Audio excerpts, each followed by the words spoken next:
Hello everyone, welcome to session number 1 of ellipse. अब ellipse वाला जो चैप्टर है वो कंपैरेटिवली छोटा चैप्टर है than straight line, circle and parabola. तो इसके दो सेशंस में हम 15 क्वेश्चंस लेंगे, टोटल 30 क्वेश्चंस करेंगे इसमें। और जैसे कि आपको पता है कि इसको हमने टॉपिक्स के हिसाब से दो पार्ट्स में नहीं डिवाइड किया, तो सेशन नंबर 1 में भी कंप्लीट चैप्टर में से क्वेश्चंस लिए गए हैं और सेशन नंबर 2 में भी कंप्लीट चैप्टर में से लिए गए हैं, राइट।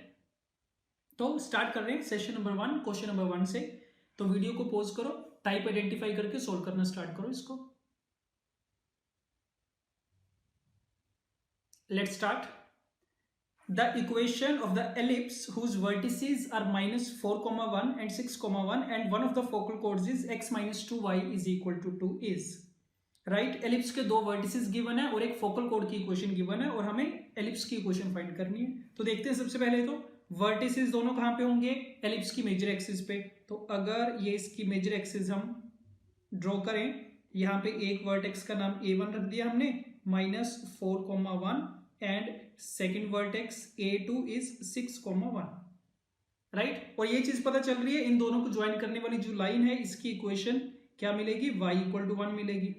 देख के पता चल रहा है ये तो y = 1 का मतलब align parallel to x axis. तो क्योंकि ये एक ऐसा एलिप्स बन रहा है जिसकी एक्सिस x एक्सिस के पैरेलल है, जिसकी मेजर एक्सिस x एक्सिस के पैरेलल है, तो ये बात पक्की है कि इसकी जो इक्वेशन आएगी ना वो हमारा स्टैंडर्ड एलिप्स बनेगा with shifting of origin, right. तो इसकी इक्वेशन किस टाइप की बननी चाहिए, x - h² upon a² plus y - k² upon b² = 1।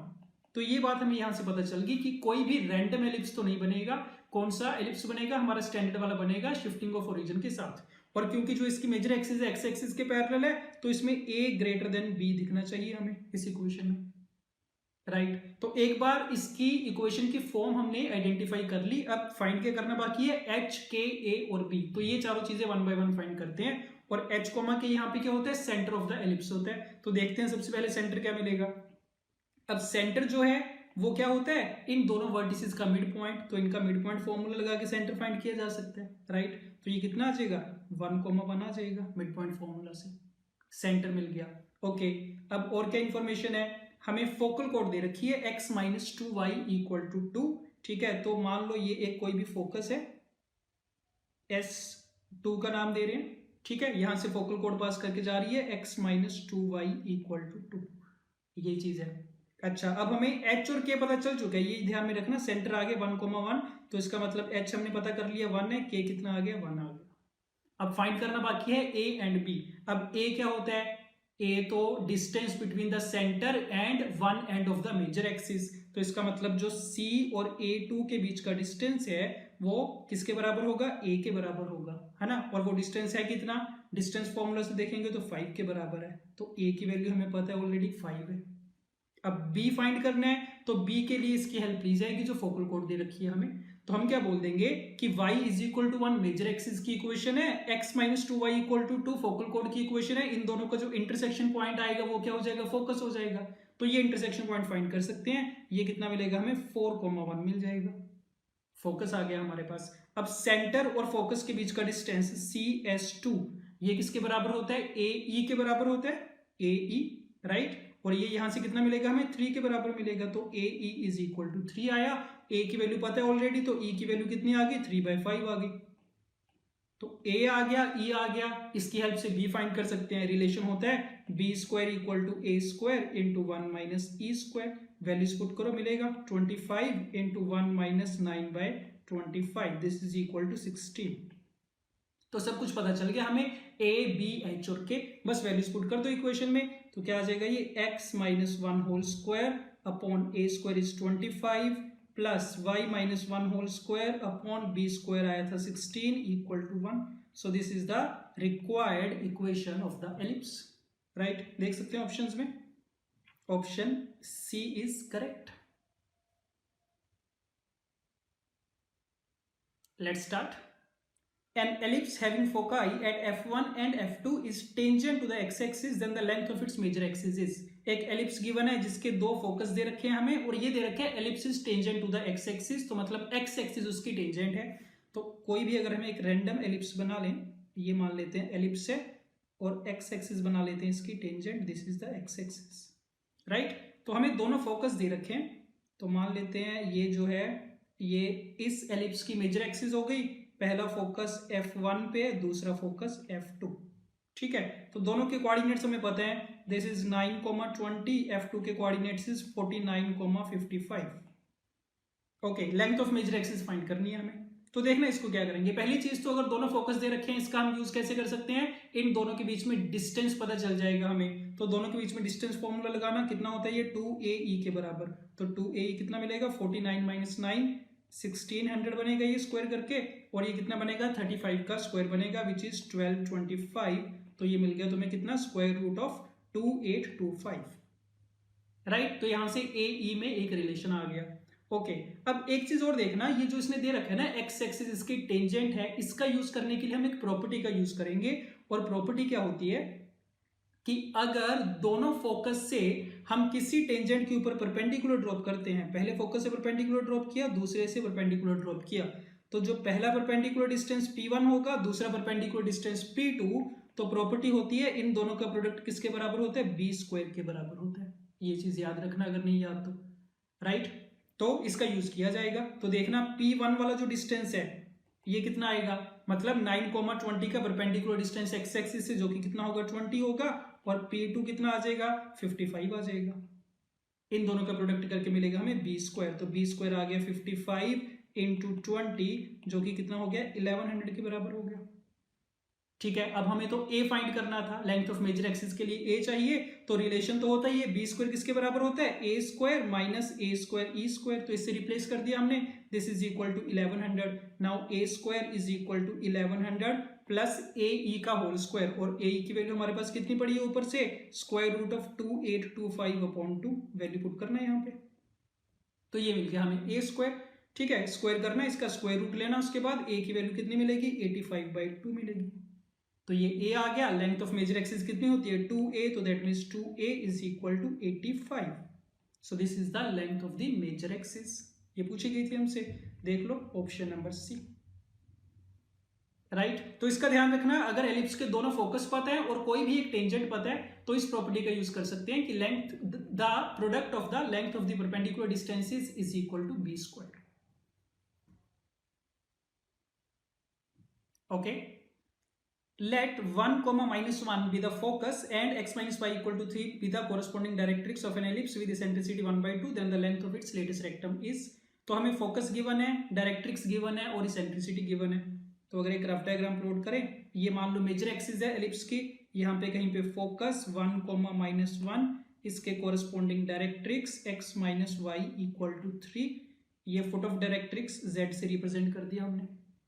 अच्छा, अब क्योंकि फोकस गिवन है, डायरेक्ट्रिक्स गिवन है, इसका यूज कैसे करेंगे, इन दोनों के बीच में डिस्टेंस की हेल्प से, है ना। और ये हमें पता है डायरेक्ट्रिक्स की इक्वेशन कितनी होती है, x इक्वल टू A/E, और फोकस होता है AE, तो मतलब इनके बीच का डिस्टेंस कितना होता है A/E माइनस AE।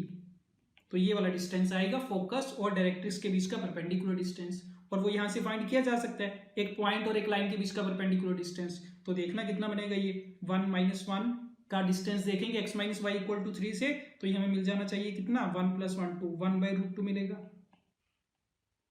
ठीक है। ये चीज पता चल गई। अब इसेंट्रिसिटी पता है हमें 1/2, तो E की वैल्यू पुट करो यहाँ पे, तो कितना मिल जाएगा ये 2A minus A/2 equal to 1/√2, that means 3A/2 equal to 1/√2, which means A is equal to √2/3।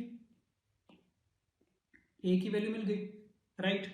पूछा गया length of latus rectum, length of latus rectum कितनी होती है 2B²/A। तो A तो हमारे पास आ गया, अब B भी चाहिए हमें, ठीक है। तो उसके लिए रिलेशन यूज करो, फिर से B² equal to A² into 1 minus E²।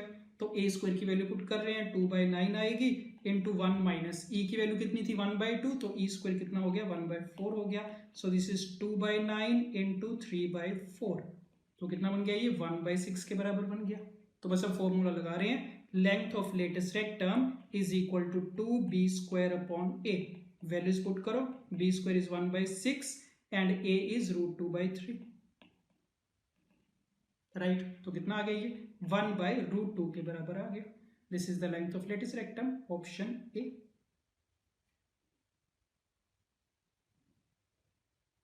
Question number 4, a tangent to the ellipse meets another ellipse at P and Q, then the angle between the tangents at P and Q to the second ellipse is। ठीक है, तो सबसे पहले तो नाम रख रहे हैं इसके, फर्स्ट वाले एलिप्स का नाम E1 रख देते हैं। इसकी इक्वेशन क्या है, x²/4 + y² = 1, और दूसरा एलिप्स E2 मान लेते हैं x²/6 + y² / 3 = 1। ये दो एलिप्स दे रखे हैं, दोनों का सेंटर ओरिजिन पे होगा, ठीक है, और मेजर एक्सिस क्या होगी, एक्स एक्सिस होगी। तो इसको अगर हम प्लॉट करना चाहें तो ये मान लो हो गया हमारा E1 वाला एलिप्स, राइट, एंड इसी के साथ कंसेंट्रिक बनेगा E2 ellipse. So this is E2 and this is E1।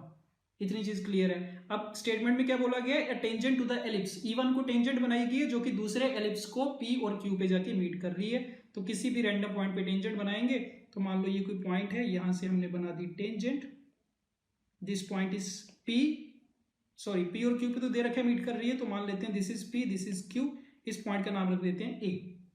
ठीक है, अच्छा अब क्या बोला उसने, the angle between the tangents at P and Q to the second ellipse. अब सेकंड एलिप्स के लिए P और Q से बनाई गई है टेंजेंट्स, तो ये जो टेंजेंट्स बनेंगी इनके बीच का एंगल पूछा गया हमसे कितना होगा, राइट। अब एक चीज याद रखना, पहले भी बताई थी आपको सर्कल वाले चैप्टर में भी, जब भी ऐसा क्वेश्चन आएगा ना कि कर्व चाहे जो भी दे रखा हो, सर्कल, एलिप्स, पैराबोला, हाइपरबोला, जो भी है, अगर दो टेंजेंट्स बनाई गई हैं दो पॉइंट से और उनके बीच का एंगल पूछा गया है, तो हमेशा पहली चीज ये चेक करना कि वो जो पॉइंट पे जाके मीट कर रही है ना, जैसे मान लो आर पे मीट कर रही है, तो क्या वो पॉइंट डायरेक्टर सर्कल के ऊपर तो नहीं है, क्योंकि अगर वो डायरेक्टर सर्कल के ऊपर होगा तो फिर हमारा काम आसान हो जाता है, हम उसी स्टेप पे बोल देते हैं कि एंगल कितना होगा, 90 डिग्री का होगा। बट अगर डायरेक्टर सर्कल के ऊपर नहीं है तो फिर दूसरे तरीके से एंगल फाइंड किया जा सकता है, कोई बड़ी बात नहीं है उसमें भी। ठीक है, तो पहले चेक करेंगे आर पॉइंट डायरेक्टर सर्कल के ऊपर है कि नहीं है। तो पहले तो स्टेप बाय स्टेप चलते जो जैसे बोल रहे हैं वो, तो E1 के ऊपर एक पॉइंट से टेंजेंट बनाई गई है, उस पॉइंट को मान सकते हैं पैरामेट्रिक फॉर्म में। तो ए पॉइंट के कोऑर्डिनेट्स हम मान लेंगे 2 cos θ, sin θ, राइट। अब टेंजेंट की इक्वेशन भी लिखनी आती है हमें, तो E1 एलिप्स के लिए टेंजेंट की इक्वेशन मतलब इक्वेशन ऑफ PQ कितनी, x cos θ/a plus y sin θ/b = 1। ये टेंजेंट की इक्वेशन बन गई PQ की, ये बात ठीक है। अच्छा, अब अगर हम सेकंड वाले एलिप्स को देखें E2 को, तो उसके लिए हम क्या नोटिस करेंगे कि R पॉइंट के रिस्पेक्ट में PQ क्या है, उसकी कोड ऑफ कॉन्टेक्ट है। तो R पॉइंट के कोऑर्डिनेट्स हम मान रहे हैं h, k, ठीक। तो इसका मतलब PQ जो है, this is code of contact of ellipse E2 with respect two point R। तो कोड ऑफ कॉन्टेक्ट की इक्वेशन भी हमें लिखनी आती है, तो दोबारा से PQ की इक्वेशन लिखी जाएगी T = 0 से, कोड ऑफ कॉन्टेक्ट, ठीक है। तो T = 0 का यूज करो दूसरे वाले एलिप्स के लिए, E2 के लिए, तो कितना बनेगा ये, x²/6 + y² / 3 = 1 है, तो ये बन जाएगा x × x1 that is h/6 plus y × k/3 = 1। ये टेंजेंट की इक्वेशन बन गई, ठीक है। अब ये अगेन दो इक्वेशंस आ गई हमारे पास, ये equation number 2 and first is equation number 1। तो अब पता है क्या करना है, दोनों की दोनों सेम लाइंस को रिप्रेजेंट कर रही हैं, तो दोनों को आइडेंटिकल कर दिया जाएगा। तो x के कोफिशिएंट्स की ratio that is h/6 upon cos θ/2, y की कोफिशिएंट्स की ratio k/3 upon sin θ equal to constant terms की रेशियो दैट इज 1। ये रिलेशन आया इसमें, हमें फाइंड क्या करना था, हमें चेक करना था आर वाला पॉइंट डायरेक्टर सर्कल के ऊपर है कि नहीं। तो आर पॉइंट का लोकस फाइंड करना चाह रहे हैं बेसिकली हम, तो देख लो यहाँ से, तो h की वैल्यू ये cos θ/2 ऐसे लिखा जाएगा। तो h की वैल्यू कितनी मिल गई हमें, ये आ जाएगा 3 टाइम्स cos θ, और k कितना मिल गया, 3 sin θ। दोनों में से थीटा को अगर एलिमिनेट करोगे तो कितना आएगा, h² + k² = 9। x और y से रिप्लेस करो, क्या आया, x² + y² = 9 आया। ये बात ठीक है, तो इसका मतलब आर पॉइंट का लोकस आ गया x² + y² = 9। तो चेक करके बताओ कि ये E2 वाले एलिप्स के डायरेक्टर सर्कल के ऊपर है कि नहीं है। और डायरेक्टर सर्कल की इक्वेशन क्या होती है, x² + y² = a² + b²। तो देख सकते हो कि E2 का जो डायरेक्टर सर्कल आएगा ना, वो कितना आएगा, x² + y² = 6 + 3 9 के बराबर आएगा, ठीक। और आर का लोकस भी तो यही आ रहा है, x² + y² = 9। तो इसका मतलब आर वाला पॉइंट जो होगा वो डायरेक्टर सर्कल के ऊपर होगा, तो वहां से बनने वाली टेंजेंट्स के बीच का एंगल कितना आ गया, 90 डिग्री के बराबर आ गया। ये चाहिए था हमें। So option C, angle is π/2, right. Let's start.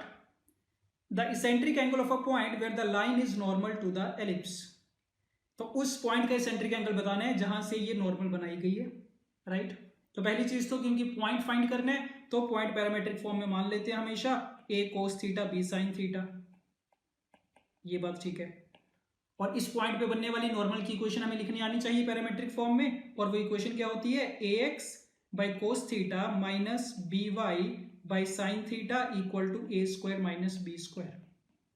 तो ए और बी की वैल्यूज तो हमें पता है क्योंकि इक्वेशन ऑफ एलिप्स गिवन है हमें, ठीक है. और नॉर्मल की इक्वेशन भी पता है. तो चाहो तो ये करो कि ये जो हमने नॉर्मल की इक्वेशन लिखी है ना, इसमें ए और बी की वैल्यूज पुट कर दो, और ये वाली इक्वेशन और given equation of the normal दोनों को आइडेंटिकल कर दो.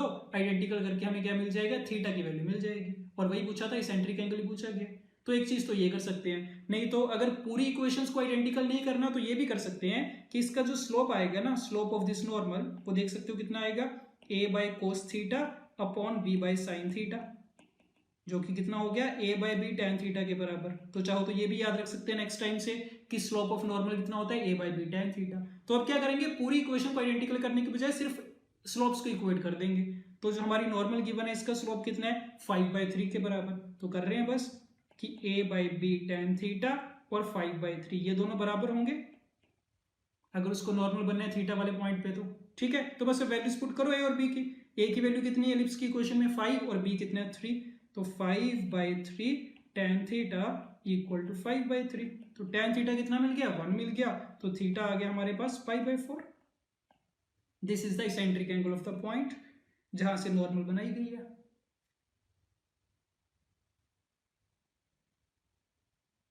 Let's start.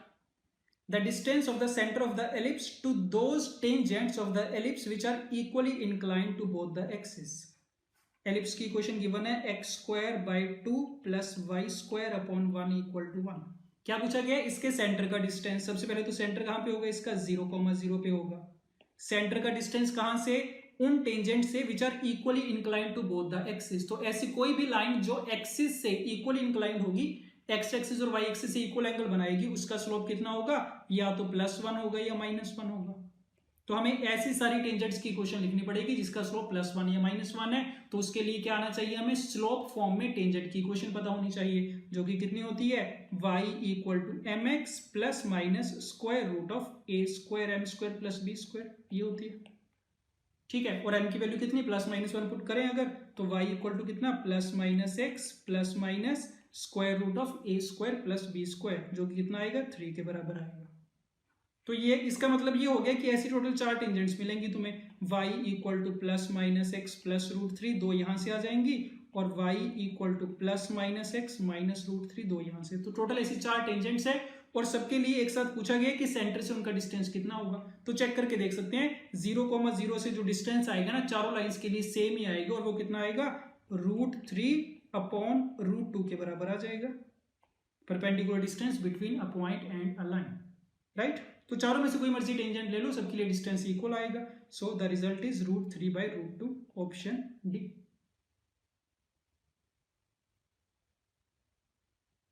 Question number 7. A tangent of the ellipse intersect the coordinate axes at A and B, then the locus of circumcenter of triangle AOB is. देखते हैं, standard ellipse given है, ये ellipse बन गया. A tangent of the ellipse, किसी point पे tangent बनाई हमने, सपोज ये पॉइंट P है और इस पे बनाई गई है ये tangent. Intersect the coordinate axis at A and B, then the locus of circumcentre of triangle AOB. तो O यहाँ पे ओरिजिन की बात कर रहे हैं, दो इसको मेंशन करना चाहिए, where O is the origin. ठीक है, तो ये एक ट्राइंगल बन रही है हमारे पास AOB, इसके सर्कमसेंटर का लोकस पूछा गया हमसे. ठीक है, तो पहली चीज तो क्या बोलेंगे कि AOB कैसी ट्राइंगल बन रही है, राइट एंगल ट्राइंगल बन रही है, और राइट एंगल ट्राइंगल का सर्कमसेंटर कहां पे होता है, उसके हाइपोटेन्यूज के मिड पॉइंट पे. तो मान लो AB जो हाइपोटेन्यूज बन रहा है, इसका मिड पॉइंट M है, जिसका लोकस हमें फाइंड करना है, h, के कोऑर्डिनेट्स मान रहे हैं इसके. ठीक है, अच्छा अब देखते हैं स्टार्टिंग से. P पॉइंट से टेंजेंट बनाई गई थी, P पॉइंट को मानना पैरामेट्रिक फॉर्म में, a cos theta b sin theta, कितना बनेगा ये, 5 cos theta and 4 sin theta. इस पे बनने वाली टेंजेंट की इक्वेशन पैरामेट्रिक फॉर्म में कितनी, x cos theta upon a plus y sin theta upon b equal to 1। ये टेंजेंट की इक्वेशन आ गई। अब इसकी हेल्प से क्या करेंगे, ए और बी पॉइंट्स फाइंड किए जा सकते हैं। तो एक बार y को 0 रखोगे, ए पॉइंट मिलेगा कितना 5/cos थीटा, 0। एक बार x को 0 रखना, बी पॉइंट मिल जाएगा कितना 0, 4/sin theta.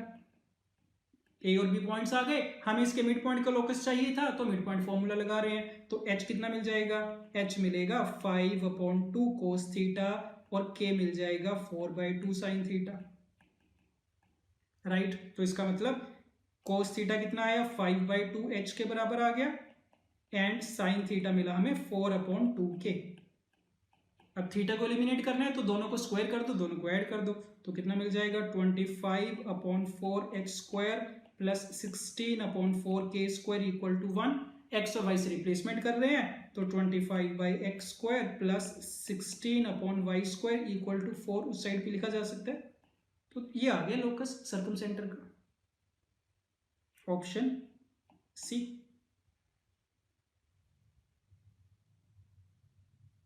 Okay, the point on the ellipse whose distance from the given line is minimum is a, b।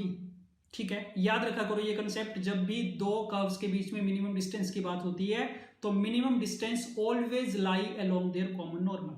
ठीक है, तो अब ये क्या बंदा पूछ रहा है कि एक एलिप्स हमें गिवन है, स्टैंडर्ड एलिप्स है जो कि, और एक लाइन गिवन है x + y = 7। तो एलिप्स के ऊपर हमें वो वाला पॉइंट फाइंड करना है जो कि लाइन से मिनिमम डिस्टेंस पे होगा।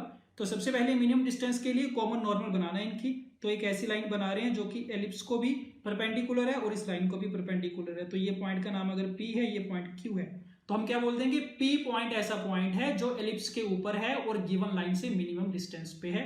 तो P पॉइंट फाइंड करना है हमें।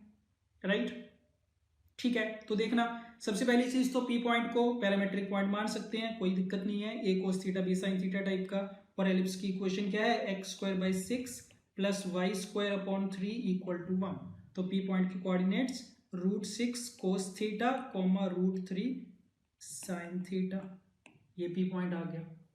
अब ये चीज क्लियर है कि PQ लाइन क्योंकि x + y = 7 के परपेंडिकुलर है और x + y = 7 का स्लोप कितना -1 है, तो इसका मतलब स्लोप ऑफ PQ कितना हो जाएगा, +1 के बराबर हो जाएगा। और ये हमने अभी देखा था कि PQ वाली जो लाइन है, क्योंकि एलिप्स की भी नॉर्मल है और नॉर्मल का स्लोप कितना होता है a/b tan theta.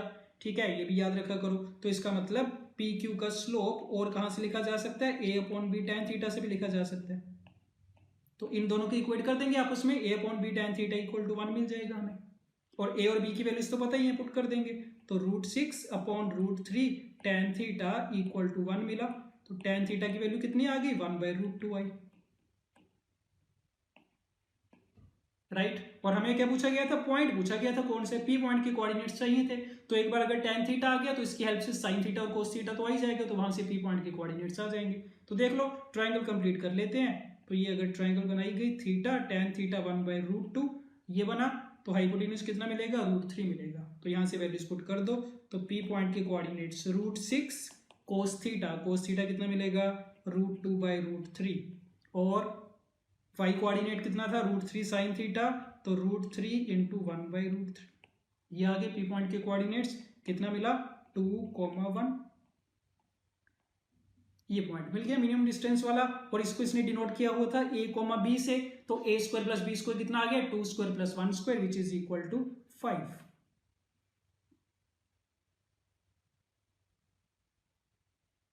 Let's start. P is a point on the ellipse having center at point C. If M is the foot of perpendicular drawn from point P to the major axis and T is the intersection point of tangent at P with the major axis, then the geometric mean of CM and CT is। तो ऐसे question generally आसान होते हैं, बिल्कुल जैसे जैसे statement दे रखी है वैसे वैसे डायग्राम बनाते जाओ और फाइंड करते जाओ चीजें। ठीक है, सिर्फ कैलकुलेशन बनेगी और कुछ भी नहीं है, जितनी भी बनेगी। तो देखते हैं, एलिप्स दे रखा है, सेंटर दे रखा है पॉइंट C, स्टैंडर्ड एलिप्स है हमारा, सेंटर आ गया C पे। ठीक है, इसके ऊपर दे रखे कि एक पॉइंट है P, तो P पॉइंट तो हम मान सकते हैं पैरामीट्रिक फॉर्म में, जिसका पैरामीटर कितना, थीटा के बराबर। यहां से परपेंडिकुलर ड्रॉप किया गया, M is the foot of perpendicular drawn from point P to the major axis। और क्या किया इसने, T is the intersection point of tangent at P, P point पे एक टेंजेंट भी ड्रॉ की गई है, तो वो T पॉइंट पे मीट कर रही है मेजर एक्सिस को। तो हमसे पूछा गया सी एम और सी टी का ज्योमेट्रिक मीन पूछा गया। तो बस हमें सी एम और सी टी ये दो डिस्टेंसेस फाइंड करने हैं, जिसका मतलब हमें एम पॉइंट के कोऑर्डिनेट्स चाहिए होंगे और टी पॉइंट के कोऑर्डिनेट्स चाहिए होंगे। तो देख सकते हैं पी पॉइंट कौन सा है हमारा, a cos theta b sine theta है। तो इसका मतलब क्या कि एम पॉइंट की कोऑर्डिनेट्स क्या होने चाहिए, ए कोस थीटा कॉमा 0 होने चाहिए। ये चीज क्लियर है।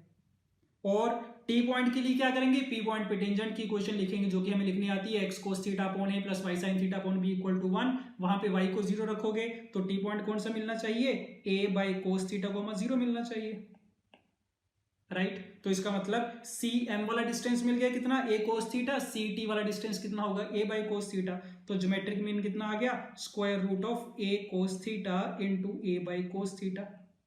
यही होता है ज्योमेट्रिक मीन। तो ठीक, दोनों का प्रोडक्ट करके स्क्वायर रूट, तो cos theta cancel out, result में कितना मिला, ए के बराबर मिल गया ये। This is equal to A.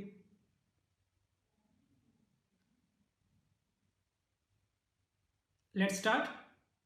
The equation of common tangent to the parabola and the ellipse. Again standard question है, कॉमन टेंजेंट की क्वेश्चन फाइंड करनी है दो कर्व्स के लिए। तो करेंगे क्या, मान लेंगे कॉमन टेंजेंट का स्लोप m है, m स्लोप के लिए पैराबोला की इक्वेशन हमें लिखनी आती है, एलिप्स की इक्वेशन लिखनी आती है, दोनों को आपस में आइडेंटिकल कर दिया जाएगा, राइट। तो पैराबोला के लिए m स्लोप की टेंजेंट की equation y equal to mx plus a upon m, ये बने। एंड एलिप्स के लिए y equal to mx plus minus square root of a square m square plus b square. तो a square की value कितनी मिलेगी 2 और बी स्क्वायर की वैल्यू कितनी है 4। ये दोनों के लिए हमने टेंजेंट की इक्वेशन लिख ली। अब इन दोनों को क्या करेंगे, आइडेंटिकल करेंगे। और आइडेंटिकल के लिए y इक्वल टू mx वाला पार्ट तो सेम ही है, तो बाकी जो पार्ट बचा उसको क्या होना पड़ेगा, आपस में इक्वल होना पड़ेगा। तो इनको इक्वल कर दो। So 4 root 3 upon m equal to plus minus square root of 2m square plus 4, right. m में इक्वेशन आ गई, इसको सॉल्व करके m की वैल्यू फाइंड की जा सकती है। तो कर सकते हैं, स्क्वायरिंग कर लो दोनों तरफ, कितना बनेगा 48 by m square equal to 2 times m square plus 2। So this is m square into m square plus 2 equal to 24। m square में क्वाड्रेटिक बन रही है, t मान सकते हैं इसको चाहो तो, कितना बनेगा t square plus 2t minus 24 equal to 0। तो t प्लस 6 का फैक्टर आएगा t माइनस 4 का। अब t की वैल्यू माइनस 6 हो नहीं सकती क्योंकि m स्क्वायर के बराबर है, तो कितना मिलेगा t बराबर 4 मिलेगा। दैट मीन्स m स्क्वायर बराबर 4 which means m equal to plus minus 2। ये दो पॉसिबल वैल्यूज आ गई m की। तो इसके कोरस्पॉन्डिंग हमें दो कॉमन टेंजेंट्स मिल जानी चाहिए। तो देख लो, एक बार m की वैल्यू 2 पुट कर रहे हैं इस इक्वेशन में, y equal to mx plus 4 root 3 by m में। तो 2 रखोगे तो कितना आएगा, y equal to 2x plus 2 root 3। So y equal to 2x plus 2 root 3 is one common tangent, और माइनस 2 रखोगे तो माइनस 2x माइनस 2 रूट 3 आ जाएगा। तो ये दो पॉसिबल कॉमन टेंजेंट्स मिलेंगी हमें, राइट। चेक कर लो ऑप्शन में कौन सा गिवन है, कोई भी गिवन नहीं है इनमें से, so option D.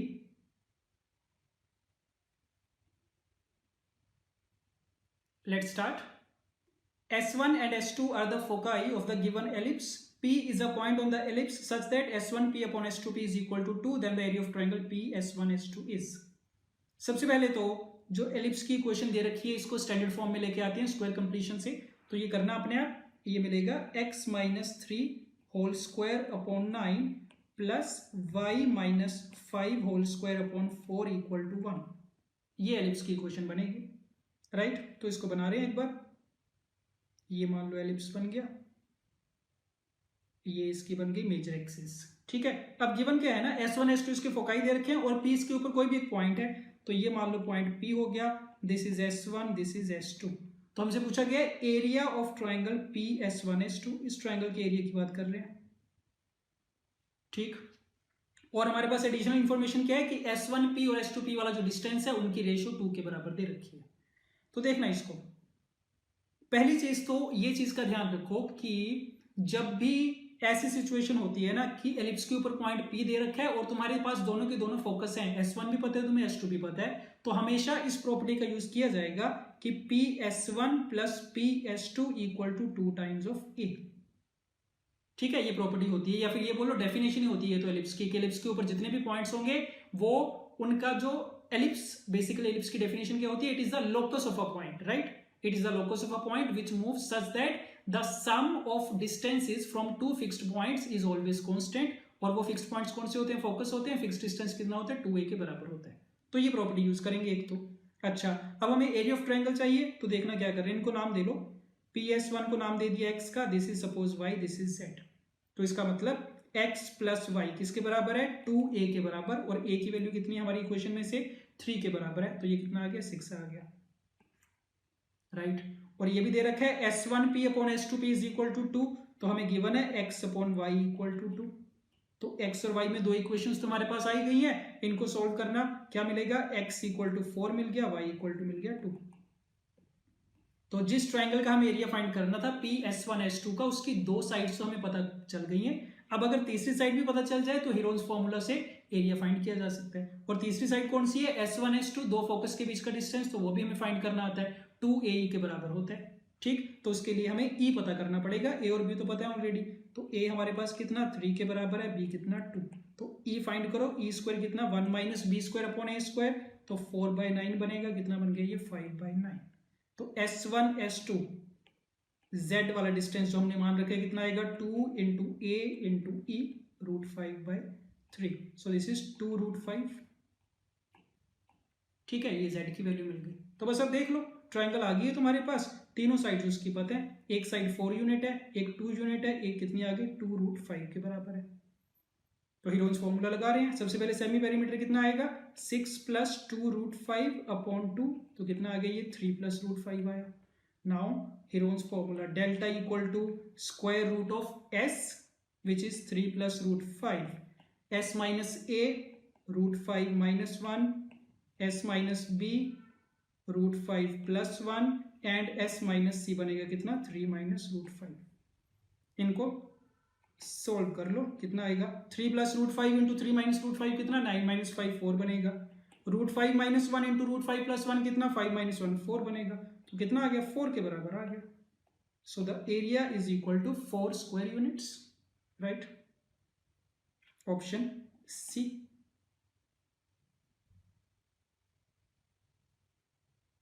Okay, the locus of the middle point of the chords of the ellipse passing through the given point is another ellipse E, then the coordinates of the foci of the ellipse E is, right। तो हमें एक ellipse की equation दे रखी है और क्या find करना है, इसकी कोड्स के मिड पॉइंट का लोकस, और उसका तरीका हमें आता है, t इक्वल टू S1 से करते होते हैं। तो पहली चीज तो मान लेंगे उसका जो मिड पॉइंट है उसके कोऑर्डिनेट्स हैं h, k, जिसका लोकस हमें फाइंड करना है, ठीक।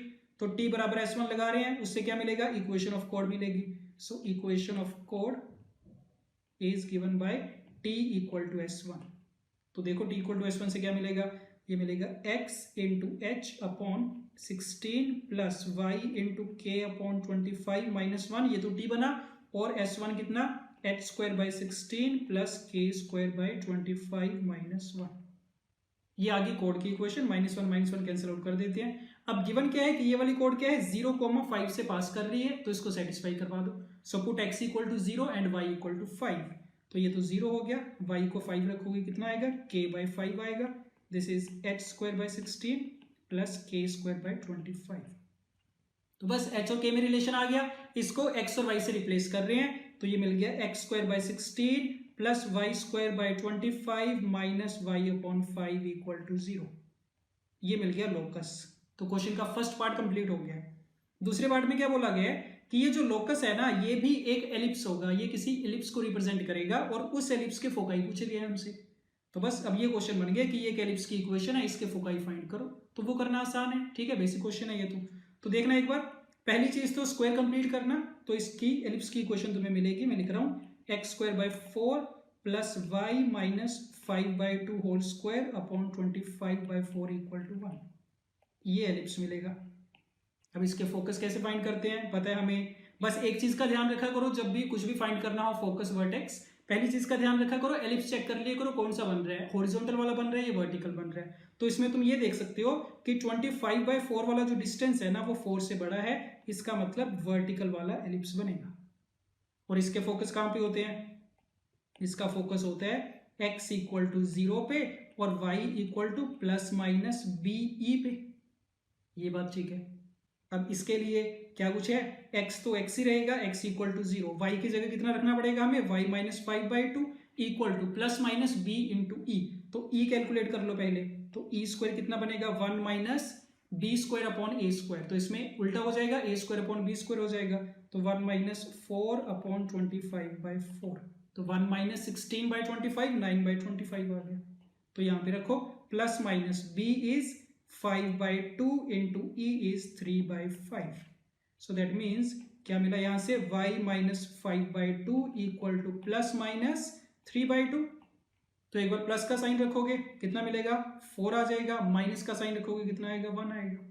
तो इसका मतलब दो फोकस कौन कौन से आ गए 0,4 एक आ गया और 0,1 दूसरा आ गया, right.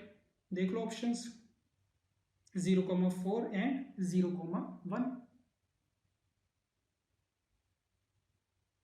Question number 13, any ordinate MP of an ellipse with point P on an ellipse meets the auxiliary circle in Q, then the locus of intersection of normals at P and Q to the respective curves।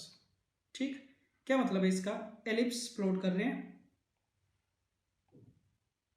ये बन गया हमारा ellipse, इसके ऊपर एक ordinate बनाया गया, point P लेके ऑर्डिनेट बनाया गया। तो यहाँ पे अगर सपोज पॉइंट P है, यहाँ से मेजर एक्सिस के ऊपर परपेंडिकुलर ड्रॉप करेंगे, इसको बोल देते हैं ऑर्डिनेट, ठीक। ओके, तो ये जो ऑर्डिनेट है ये ऑक्सिलरी सर्कल को पॉइंट क्यू पे मीट कर रहे हैं। अब ऑक्सिलरी सर्कल हमें पता होता है क्या होता है, इसकी मेजर एक्सिस को डायमीटर लेके बनाया गया एक सर्कल, तो ये ऑक्सिलरी सर्कल ड्रॉ कर लिया, राइट। तो पी एम को अगर तुम ऐसे प्रोड्यूस करोगे तो ये कौन से पॉइंट पे मीट कर रहा है, ये पॉइंट क्यू पे मीट कर रहा है। अब क्वेश्चन में क्या बोला गया, the locus of intersection of normals at P and Q to the respective curves. तो P पॉइंट पे जो नॉर्मल बनेगी एलिप्स के लिए और Q पॉइंट पे जो नॉर्मल बनेगी ऑक्सिलरी सर्कल की, उन दोनों नॉर्मल्स के इंटरसेक्शन पॉइंट का लोकस पूछा गया हमसे। और एलिप्स की इक्वेशन अगर पता है तो उस पे नॉर्मल की इक्वेशन लिखनी आती है, सर्कल की इक्वेशन पता है तो उस पे नॉर्मल की इक्वेशन लिखनी आती है। तो दोनों की नॉर्मल की इक्वेशन लिखेंगे, दोनों के इंटरसेक्शन पॉइंट फाइंड कर लेंगे, कोई बड़ी बात नहीं है, राइट। तो देखते जाओ, स्टार्ट कहां से होगा, सबसे पहले पॉइंट P लेना पड़ेगा एलिप्स के ऊपर, उसको पैरामीट्रिक फॉर्म में ले रहे हैं, तो पॉइंट P मान रहे हैं a cos theta b sin theta, तो ये बनेगा कितना 5 cos थीटा, 3 sin थीटा, और इसके ऊपर नॉर्मल की इक्वेशन लिख रहे हैं। So equation of normal this is कितनी a x upon cos theta minus by upon sin theta equal to a square minus b square, right. तो ये बन जाएगा कितना 5x by cos theta minus 3y by sine theta equal to 25 minus 9 is 16। तो ये हमने normal की equation लिख ली एलिप्स के ऊपर। अब आ जाओ ऑक्सिलरी सर्कल पे, तो अगर P पॉइंट के coordinates a cos theta b sin theta है ना, अगर P पॉइंट के कोऑर्डिनेट्स ये हैं a cos theta b sin theta, इसको तुम ऊपर प्रोड्यूस करोगे ऑक्सिलरी सर्कल पे, तो उसके कोऑर्डिनेट्स क्या आएंगे a cos theta a sin theta आएंगे। तो इसका मतलब Q पॉइंट के कोऑर्डिनेट्स हो जाएंगे 5 cos theta 5 sin theta, right. तो अब क्वेश्चन क्या बन गया कि ये जो सर्कल है कौन सा x square plus y square equal to 5 square that is 25, इस सर्कल के लिए Q वाले पॉइंट पे हमें नॉर्मल की इक्वेशन लिखनी है, और सर्कल की नॉर्मल को हम जानते हैं वो कहां से पास करके जाएगी, उसके सेंटर से पास करके जाएगी जो कि ओरिजिन पे। तो ये C अगर सेंटर है तो हमें QC की इक्वेशन लिखनी है बेसिकली, तो लिख सकते हैं। So equation of normal, again अब सर्कल के लिए लिख रहे हैं एट Q, ठीक है। तो ओरिजिन से जा रही है y equal to mx type की होगी, और स्लोप कितना आएगा 5 sin theta upon 5 cos theta करेंगे तो tan theta. So this is y equal to tan theta into x, ये दूसरी नॉर्मल की इक्वेशन आ गई। अब क्या करना है, इन दोनों का हमें इंटरसेक्शन पॉइंट फाइंड करना था। तो इंटरसेक्शन पॉइंट फाइंड करने के लिए सिंपली क्या करो, दूसरी इक्वेशन में से y की वैल्यू उठा के पहली में रख देते हैं। तो कितना मिलेगा, ये 5x by cos theta minus में 3y by sine theta, so that means 3 by sine theta into y is tan theta into x, this is equal to कितना 16 के बराबर, दिस इज इक्वल टू 16। यहां से x मिल जाना चाहिए, तो कितना बन रहा है 5x by cos theta minus sine sine cut जाएगा 3x बाई कोस थीटा, तो ये मिलेगा 2x by cos theta equal to 16। So x मिल गया 8 cos theta, right. x coordinate आ गया इंटरसेक्शन पॉइंट का। अब y equal to tan theta into x में x भी रख दो, तो y कितना मिल जाएगा तुम्हें 8 साइन थीटा मिल जाएगा।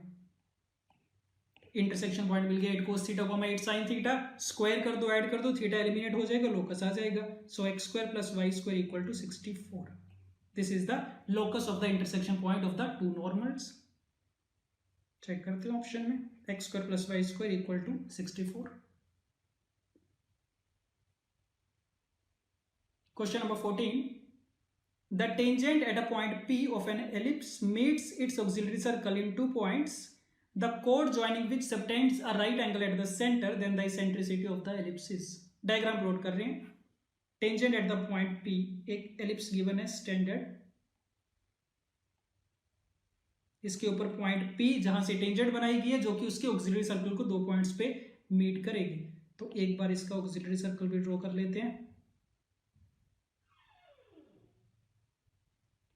This is the auxiliary circle, right. ठीक, P पॉइंट पे बना रहे हैं टेंजेंट, ये बन गई टेंजेंट। मान लो 2 पॉइंट्स पे मीट कर रही है, कौन कौन से, A एंड B पे। ठीक, दोबारा से देखते हैं, tangent at the point P parametric point है of an ellipse meets it auxiliary circle in 2 points, the कोड joining which subtends the right angle at the centre. तो ये दे रखे ए बी वाली जो कोड है वो सेंटर पे 90 डिग्री का एंगल सबटेंड कर रही है। तो angle A O B is given as 90 degree. Then the eccentricity of the ellipse is, eccentricity पूछी गई है थीटा की टर्म्स में। देखते हैं इसको। पहली चीज तो P पॉइंट पे टेंजेंट बनाई गई है, टेंजेंट की क्वेश्चन लिखनी आती है हमें, x cos theta upon a plus y sine theta upon b equal to 1। इतनी चीज तो सही है। अब ये दे रखा है कि ये जो टेंजेंट है ना, ये ऑक्सिलरी सर्कल को, ऑक्सिलरी सर्कल की क्वेश्चन भी पता है, x square plus y square equal to a square, इसको 2 पॉइंट्स पे मीट कर रही है, ए पे और बी पे, और ओ ए और ओ बी वाली लाइंस आपस में परपेंडिकुलर हैं। अब ये देखना पड़ेगा इस परपेंडिकुलर को कैसे यूज किया जाएगा। तो एक चीज तो तुम्हारे दिमाग में ये आ सकती है कि हम ओ बी का स्लोप निकाल लें, ओ ए का स्लोप निकाल लें, दोनों को मल्टीप्लाई करके -1 कर दें, जो कि हम जनरली करते हैं। ठीक है, बट फिर क्वेश्चन आएगा कि ओ बी का स्लोप कैसे फाइंड करोगे, उसके लिए बी पॉइंट पता होना चाहिए। ओ ए का स्लोप कैसे फाइंड करोगे, उसके लिए ए पॉइंट पता होना चाहिए। तो या तो हम ये करें कि ये कोड की इक्वेशन लें, सर्कल की इक्वेशन लें, दोनों को आपस में बैठ के सोल्व करें, उनके इंटरसेक्शन पॉइंट्स फाइंड करने की ट्राई करें। ठीक है, जो कि कॉम्प्लेक्स बन सकता है अगर कैलकुलेशन करने बैठोगे तो इसको करने का बढ़िया तरीका क्या होता है, सुनना इसको। ए बी हमारे पास एक स्ट्रेट लाइन है जो कि सर्कल को 2 पॉइंट्स पे इंटरसेक्ट कर रही है, और हमने इन इंटरसेक्शन पॉइंट्स को ओरिजिन से ज्वाइन किया हुआ है। तो अगर तुम्हें याद हो कंसेप्ट ऑफ होमोजेनाइजेशन, तो उसकी हेल्प से हम क्या कर सकते हैं ना, डायरेक्टली ओ ए और ओ बी वाली लाइंस की कंबाइंड इक्वेशन लिख सकते हैं। ठीक, तो देखना इसको, combined equation of O A and O B using homogenisation. तो होमोजेनाइजेशन क्या बोलती है, यही तो बोलती है कि अगर कोई भी स्ट्रेट लाइन किसी सेकंड डिग्री कर्व को 2 पॉइंट्स पे इंटरसेक्ट करेगी, तो उनके इंटरसेक्शन पॉइंट्स को अगर हम ओरिजिन से ज्वाइन करेंगे तो वो जो पेयर ऑफ स्ट्रेट लाइंस है उसकी डायरेक्ट इक्वेशन हम लिख सकते हैं। और इक्वेशन कैसे लिखेंगे, जो सर्कल की इक्वेशन है इसको होमोजीनियस बनाएंगे with the help of the equation of the line. तो बस इसको होमोजीनियस बनाओ। X square second degree term है already, y square already second degree term है, ए स्क्वायर को क्या करना पड़ेगा, 1 स्क्वायर से मल्टीप्लाई करना पड़ेगा, और 1 की वैल्यू कहां से आएगी, लाइन से आएगी, x cos theta upon a plus y sine theta upon b whole square. ये बात ठीक है। तो ये बन गई होमोजेनियस इक्वेशन। और होमोजेनियस का मतलब ही क्या है कि ये किसको रिप्रेजेंट कर रही है, ओ ए और ओ बी की कंबाइंड इक्वेशन को रिप्रेजेंट कर रही है। अब कंडीशन लगा सकते हैं कि इनके बीच का एंगल 90 डिग्री है, और 90 डिग्री के लिए कंडीशन क्या होती है, that coefficient of x square plus coefficient of y square equal to 0। ये कंडीशन लगा दो। तो देख लो एक्स स्क्वायर का कोफिशिएंट कितना मिलेगा गिवन इक्वेशन में से, ये मिलेगा 1 माइनस कोस स्क्वायर थीटा, और वाई स्क्वायर का कोफिशिएंट कितना मिलना चाहिए, 1 minus a square upon b square sine square theta, this is equal to 0। ये रिलेशन आ गया। पूछा गया था हमसे क्या, इसेंट्रिसिटी। तो देखो इसको सिंप्लीफाई करो, इसेंट्रिसिटी मिल जानी चाहिए। यहां से क्या कुछ मिल रहा है, साइन स्क्वायर थीटा बन गया ये, तो प्लस में 1 minus a square upon b square sine square theta equal to 0। Eccentricity के लिए क्या चाहिए होता है, b square upon a square की रेशियो चाहिए होती है। तो देख सकते हो a square upon b square मिल रहा है, यहां से हमें कितना मिलेगा, 1 plus sine square theta upon sine square theta. तो इसेंट्रिसिटी का फॉर्मूला लगाओ, e square 1 minus b square upon a square, reciprocal करके लिख सकते हैं इसका। तो देख सकते हैं इसेंट्रिसिटी कितनी आ गई, 1 upon square root of 1 plus sine square theta के बराबर आ गई। राइट, चेक कर लो options, 1 upon square root of 1 plus sine square theta. तो याद रखना जब भी ऐसी सिचुएशन होगी कि कोई कोड है किसी सर्कल की या कोई भी लाइन है, किसी सेकंड डिग्री कर्व को दो पॉइंट्स पे इंटरसेक्ट कर रही है और उन इंटरसेक्शन पॉइंट्स को हमने ओरिजिन से ज्वाइन कर दिया और वो लाइंस आपस में 90 डिग्री के एंगल बना रही है। तो जब भी ऐसी सिचुएशन होगी तो बेस्ट तरीका यही रहता है कि होमोजेनाइजेशन का कंसेप्ट यूज करो। Last question, the distance between the foci of the ellipse is. अब ये जो एलिप्स की इक्वेशन दे रखी है इसको देख के हमें इतना तो आइडिया लग रहा है कि ये उस वाली फॉर्म में तो नहीं बन पाएगी, x minus h whole square upon a square plus y minus k whole square upon b square equal to 1, जो हमारा स्टैंडर्ड एलिप्स होता है या फिर शिफ्टेड वाला एलिप्स होता है, राइट। अब उस वाली फॉर्म में नहीं बनेगी तो मोस्टली चांसेस ये हैं कि कौन सी फॉर्म बनेगी, जो हमारी कॉनिक की डेफिनेशन होती है S P equal to e times P N, वो वाली फॉर्म बननी चाहिए, ठीक है। तो इस फॉर्म में एक्सप्रेस कर रहे हैं, इसको देखते जाना। तो सबसे पहले क्या होगा, लेफ्ट हैंड साइड में से तो 9 कॉमन आ जाएगा सब में, तो कितना मिलेगा ये x minus 3 whole square plus y square equal to root 2x plus y plus 1 whole square. तो थोड़ा थोड़ा तो दिखना स्टार्ट हो गया कि x minus 3 whole square plus y square क्या रिप्रेजेंट कर रहा है, x कॉमा वाई वाले पॉइंट का डिस्टेंस कहां से, 3,0 से। और राइट हैंड साइड पे ये जो दिख रहा है root 2x plus y plus 1, इसके नीचे क्या चाहिए हमें, रूट 3 का फैक्टर चाहिए। तो दोनों साइड पे 3 से डिवाइड कर रहे हैं, तो ये कैसे लिखा जाएगा, x minus 3 whole square plus y square equal to 1/3 times root 2x plus y plus 1 upon root 3 whole square. ठीक, तो बात बन गई है बस। अब क्या कर लो, चाहो तो एक स्टेप और लिख लो दोनों साइड पे स्क्वायर रूट करके। So square root of x minus 3 whole square plus y square equal to 1/√3 into mod of root 2x plus y plus 1 upon root 3। तो बन गई हमारी required form S P equal to e times P N, जहां पे S क्या होगा 3,0, directrix is root 2x plus y plus 1 equal to 0 and eccentricity is 1/√3। इतनी चीजें पता चल गई। अब इतनी इंफॉर्मेशन की हेल्प से हमें क्या फाइंड करना है, distance between the foci 2AE की वैल्यू फाइंड करनी है। तो देख लेते हैं, फोकस पता है, डायरेक्ट्रिक्स पता है, और इनके बीच का डिस्टेंस कितना होता है, a/e माइनस AE होता है। तो दोनों के बीच में डिस्टेंस फॉर्मूला लगा के डिस्टेंस कैलकुलेट करो, कितना आएगा, ये बनेगा 3√2 प्लस 1 अपॉन रूट 3, ये आएगा। और e की वैल्यू पता है 1/√3, सब्सटीट्यूट करो। So this is √3a minus a/√3 equal to 3√2 plus 1 upon root 3। तो कितना बन गया ये 2a/√3 equal to 3√2 plus 1 upon root 3, which means a की वैल्यू मिल गई तुम्हें 3√2 प्लस 1 अपॉन 2। ठीक है, तो बस डिस्टेंस लिखा जा सकता है फोकस के बीच का, 2AE होता है, तो 2 इंटू 3√2 प्लस 1 अपॉन 2 इंटू ई कितना था 1/√3 था, तो 2 कैंसिल आउट, रिजल्ट कितना मिल गया 3√2 प्लस 1 अपॉन रूट 3। ये आ गया distance between the focus, option B. ठीक, तो इस चीज का तो खास तौर से ध्यान रखा करो, ये वाली डेफिनेशन बड़ी इंपॉर्टेंट है। तो जब भी स्टैंडर्ड वाला कर्व ना हो, पैराबोला एलिप्स हाइपरबोला, अगर स्टैंडर्ड नहीं है और शिफ्टेड वाला भी नहीं है, तो हमेशा इस वाली फॉर्म की हेल्प ली जाएगी, राइट। तो इसी के साथ सेशन कंप्लीट है। ठीक, इसके बाद नेक्स्ट सेशन में मिलेंगे, उसमें भी पूरे एलिप्स वाले चैप्टर में से क्वेश्चंस लिए जाएंगे और 15 क्वेश्चन उसमें करेंगे, राइट। Okay, thank you.